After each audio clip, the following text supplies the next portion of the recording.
Hello, sir. My name is M. Suresh. From our group, I am presenting the video.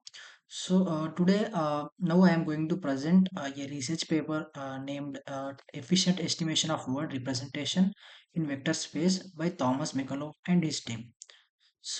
This paper is very important natural language processing because it introduced word to vec, which is widely used in many applications today also.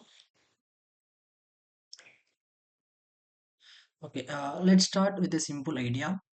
As humans, we easily understand that some same words are related. For example, king and queen are related, and car and bus are similar. But computers don't understand this naturally. Earlier, NLP models treated words just as a numbers or IDs. So even if two words are similar, the model treats them as completely different. Let me give one more example. Apple is a fruit, mango is a fruit. We understand both are similar, but a computer can't. This is the main problem these papers try to solve. Why is this important? If computers don't understand word meaning, machine translation becomes weak. Search engines give poor results. Chatbots respond incorrectly. Also, traditional models like n-grams require huge memory, only focus on frequency, and cannot capture meaning. So we need a better way to represent words. Word embeddings. So the solution is to represent words as a vectors. For example, king, we are representing in numbers, and queen in numbers. So now similar words have similar vectors. Different words have different vectors. So this helps computers understand relationships. The key idea is simple. Words that appear in similar context have similar meaning.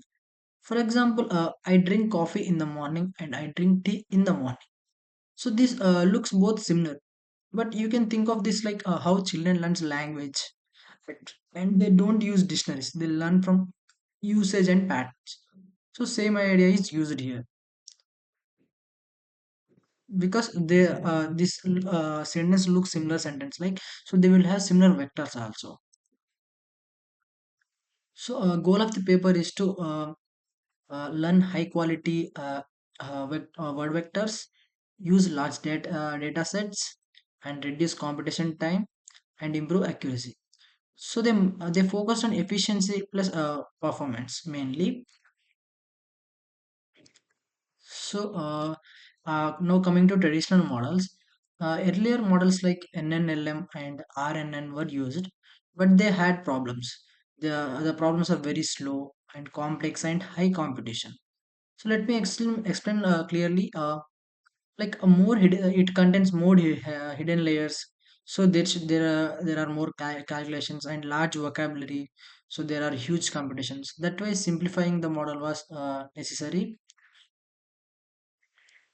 Now coming to training complexity, the training cost is O is equal to E into T into Q, where E stands for number of epochs and T stands for number of words and Q no, cost per word. So imagine if a data set has millions of words, even small increase in Q becomes very expensive. So the main goal is to reduce Q instead of making complex models. And the authors made simpler models and trained with them on more data. This is very important idea, Ash. So for this solution proposed is they introduced two models. Uh, they are CBOW, which stands for continuous bag of words, and another one is skipgram. These models have very simple, fast, and effective because there is no less remove because remove hidden layers are, and this is fastest and good relationship in while learning. Yeah, now coming to CBOW, uh, it predicts a word using context. Like for example, here you can see the cat blank on the mat, matlab dash on the mat. So another it predicts sits because It compares it with surrounding words, and based on that it predicts the word which suits in that blank. And let's say take another example, like I am going to somewhere dash, so it predicts answer like I am going to school, market, or office. So this is like filling the blank with the correct sentence. So it works perfectly. And how the working of CBOW. In CBOW, like context words are vectors, and vectors are averaged, and it predicts a target word. So but it ignores word order. That's why it's called as a bag of words. Yeah. Uh, yeah. Yeah. Here is the CBOW equation, which I am taking from the paper.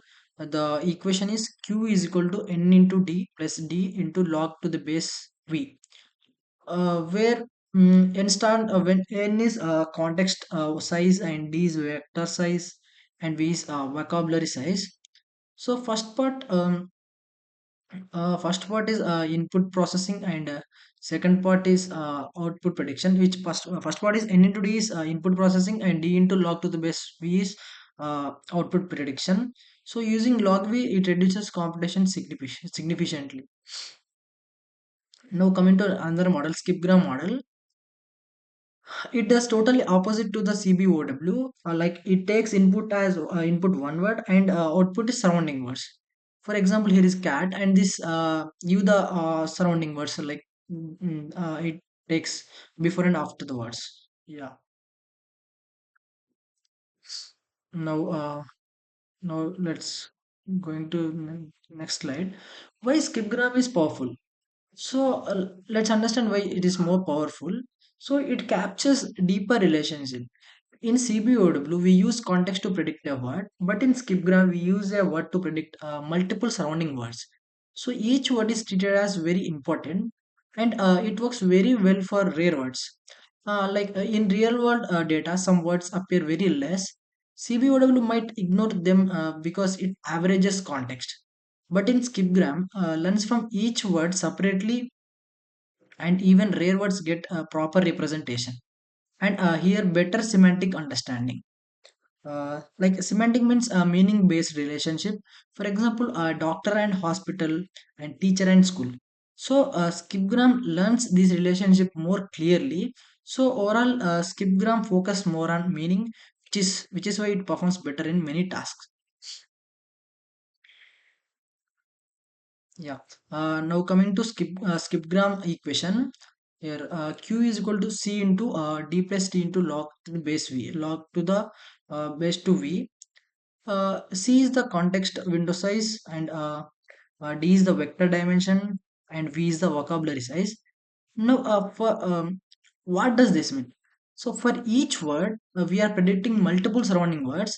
That was C is multiplied here, and if for let's say example, if C is 2, we look at two words before and after.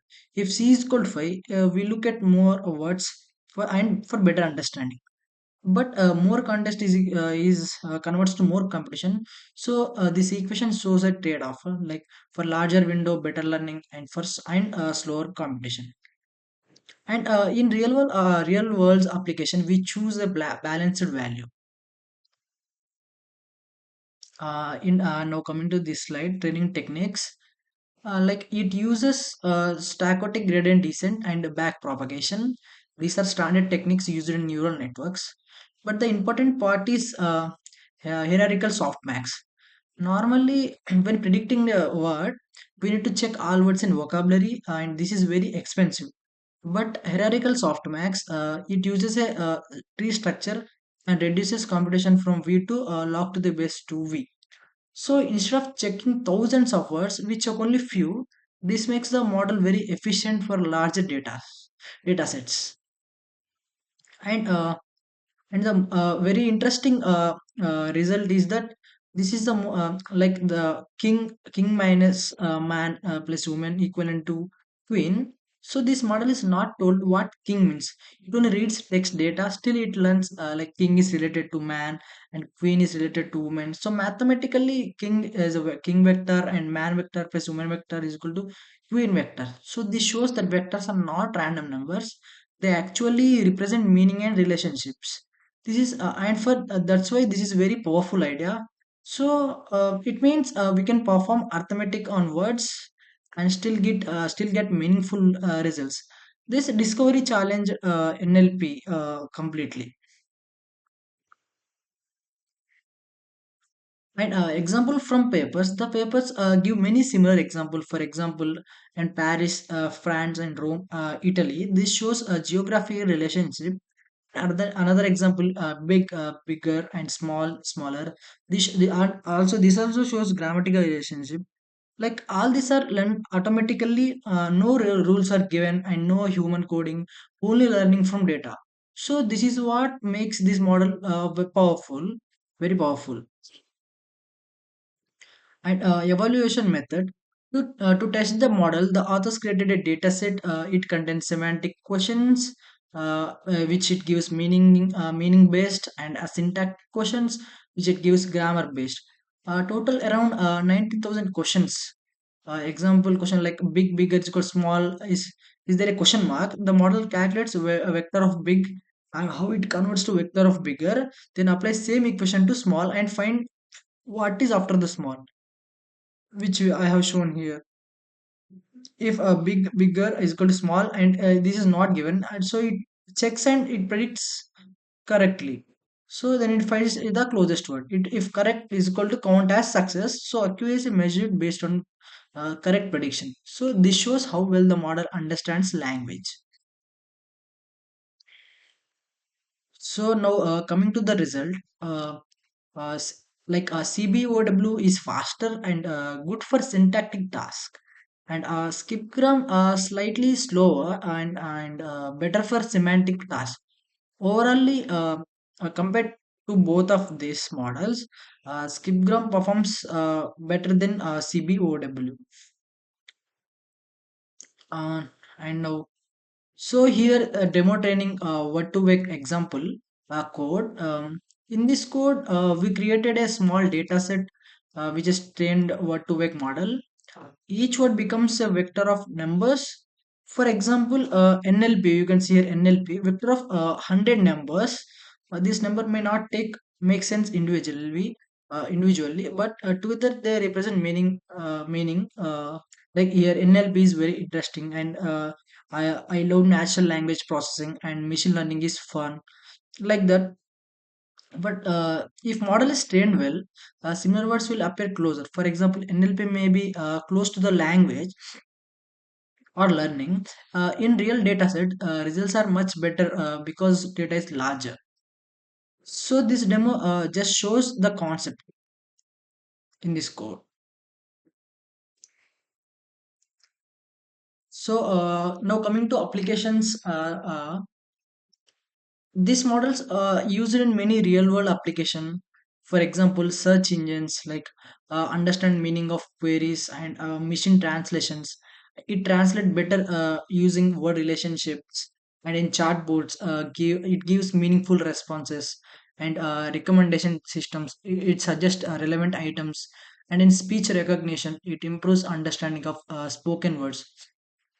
So this is not just a theory. It used in real world systems, which are helpful for many developers and every person in real world. And now talking about strength. Let's look at strength like very fast and efficient to train the data, and it works on very huge data sets and give very efficient and better performance, and it captures deep relationships, and it has very simple architecture to understand. Now, talk about limitation. CBOW ignores word order and needs a large data and cannot fully understand sentence context. So, while powerful, it is not perfect. Perfect CBOW. And now let's conclude. To conclude, this This paper shows that we don't always need complex models. Simple models like CBOW and skipgram can learn powerful word representations when trained on large data set and large data. They capture both meaning, semantic and grammar, syntactic. Because of this, they are widely used in search engines, translations, and chatbots. So the key takeaway is like simple ideas and large data. It gives powerful results. So this paper becomes a foundation for many modern NLP techniques. So overall, it's used in very real world examples, and shows the simple idea when applied at large data scale can produce a very powerful results. Thank you.